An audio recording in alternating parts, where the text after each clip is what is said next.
What's up everybody, it's Izzy. What I'm going to talk about in this video is poverty bench press, why it happens, and how to fix it. So to start off with, let's talk about what it actually is. In my opinion, poverty bench press is just any time that somebody's upper body strength is out of line with their lower body strength. And I think there's really two contributing factors here, at least as far as perception goes. One is that almost everybody who goes to the gym trains their upper body. Like people who have been going to the gym for 10, 20 years may have spent, 18 of those years not training their legs ever, but every single one of them bench presses as long as, their shoulders allow them to do it. So if you're squatting properly for even like 3 to 6 months, that's probably more proper squat training than 99% of gym goers ever do in their entire life. So of course you're going to have an advantage over these people as far as lower body strength goes because you're competing against people who aren't even doing the movement. So it's not really like a fair fight. Now, with the upper body stuff, I think there is some particular reasons that powerlifters end up with weaker bench presses relative to their squat and deadlift. And they all really come back to the same thing, and that's that many powerlifters, especially natural powerlifters, especially in the Instagram era, are underweight. So, there's some of these things that are just outside of your control, but at the end of the day, you have to gain muscle if you want an impressive bench press. So, the three factors that I think contribute the most to poverty bench press are, one, having super long arms, two, being underweight, and three, hyperspecificity in your training and programming. And I'll get into all three, but let's start with number one, which is super long arms. Again, there's nothing you can do about this. If you have really long arms, if you're the kind of person that, locks out a deadlift just above your knees, you're always going to have a bad bench press relative to your deadlift. But at the end of the day, the only way to overcome poor leverage is with muscle. That's the whole point, is that by increasing your muscle mass, you increase the angle of the pull on the muscle, you increase the muscular force production that you can generate against the bar, against an external load, and you can lift more weight. So if your bench press is bad because you have long arms, you still need to gain weight. You still need to get bigger. It's the only solution. Now the second thing that I'm actually going to talk about is hyperspecificity of programming and powerlifting style bench pressing. So for a clearer picture of what I'm talking about, I would highly recommend you guys check out the article that goes with this video because I've got some great pictures that demonstrate what I'm talking about, and it's a little bit easier to follow than just me speaking into the camera on video. But I'm sure a lot of you know what I'm talking about. There are many power lifters, including myself, who when we get in our fully arched setup with a wide grip, we're basically doing a partial range of motion movement. The elbows never clear 90 degrees. You're not getting a stretch on the pecs. It's a partial. We all intuitively know that somebody who's doing quarter squats is not going to get as big of quads in the long run as somebody who's squatting all the way down. But for whatever reason, for ego protection purposes, powerlifters like to pretend or just conveniently forget that this isn't also the case with their crazy arch-backed wide grip style bench presses. It's just not the best way to build pecs. And in fact, if it was, bodybuilders would also do it, but it just isn't. Range of motion and getting a stretch on your muscles is a super important part of hypertrophy.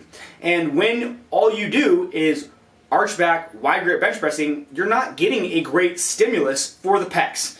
And the reason why this can be a problem is that many powerlifters, especially natural powerlifters, and really only natural powerlifters, tend to be hyper-specific with some of their programming choices. And what I mean by that is that they do very little accessory work, very little variety, and in particular, there is a lack of extended range of motion movement. And what I mean by that are things like dumbbells. So you can take a dumbbell actually past the point where you can take a barbell because the bar doesn't hit your chest. And there's a lot of reasons that I think this happens. One is that a lot of newer powerlifters are pretty good at the big three compared to your average gym goer, but they're actually bad compared to the average gym goer at things like dumbbell pressing, incline benching, and other things that are more general indicators of overall upper body strength. And so they don't do the things that they're bad at. And ironically, this is why their bench press is bad, because they're spending too much time on these hyper-specific programs, at least early in their career. You can kind of get away with this once you have a lot of muscle already built. But early in your career, you need more variety, you need longer range of motion movements, and you need to be doing hypertrophy work to get the best bang for your buck, especially if you have this super exaggerated arch with a wide grip. Now, if you kind of have a more moderate arch or no arch and a medium grip, this stuff really isn't as important, but it's still a part of the equation. And you'll find more often than not, though, that the people that do have a more moderate setup don't have poverty benches if they've been doing this for years. Now, the third reason, and it's by far the most important, and it supersedes everything else that I just said, and it's really all the same reason if you actually think about it, is that people aren't big enough. They don't have enough muscle mass. And the number one reason that powerlifters in the Instagram era don't have enough upper body mass is just because they refuse to gain weight. And I get it, like I totally get it. I've been there myself, and like I said in the article version that I will have in the description box, I'm going to show you some pictures. But when I was like 160 pounds competing in the 148 pound weight class, which is 67.5 kilos, my best bench press in competition was 242 pounds or 110 kilos. In training, I think I did 120 kilos, which is like 265 pounds. But the bottom line is that my bench press was very bad. I mean, maybe for a 148, that's not terrible, but that's bad. It's quite bad.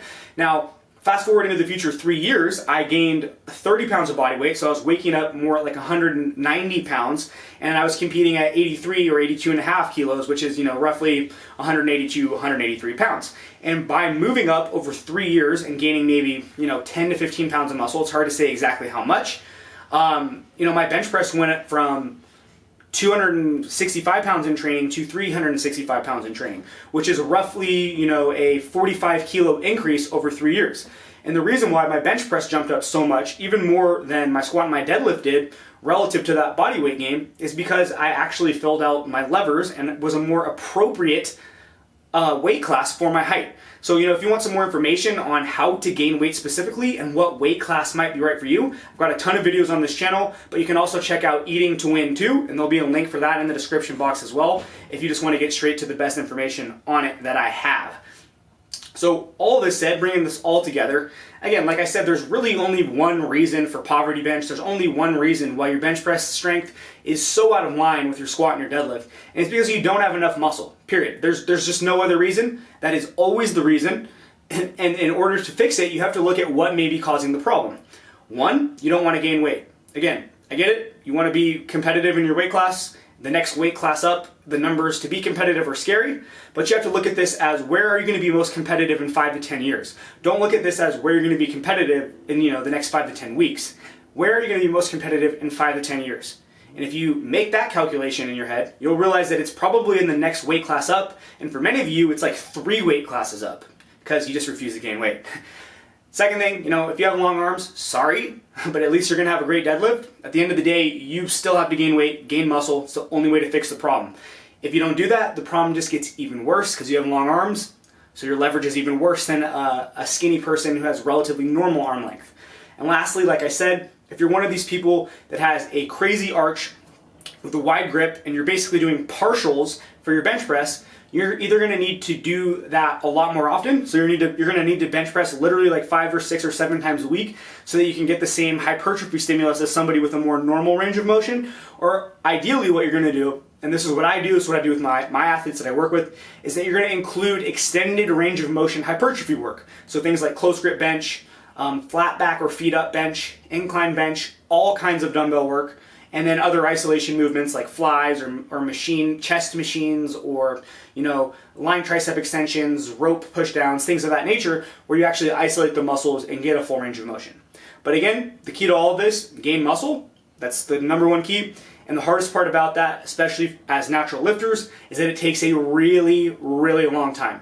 So you need to be extremely patient and gain weight at a reasonable pace. And again, if you want help with that, check out Eating to Win too. Gain weight at a reasonable pace and be patient, and your bench press will go up over time as you gain muscle. If you stop gaining muscle, your bench press progress will stall for years and years on end. I've been there personally. Don't make the same mistake. If you don't want poverty bench, get bigger. That's all there is to it. Anyways, that's all I have to say in this video, guys. Hope you enjoyed it. As always, my friends, good luck with your training and have a nice day.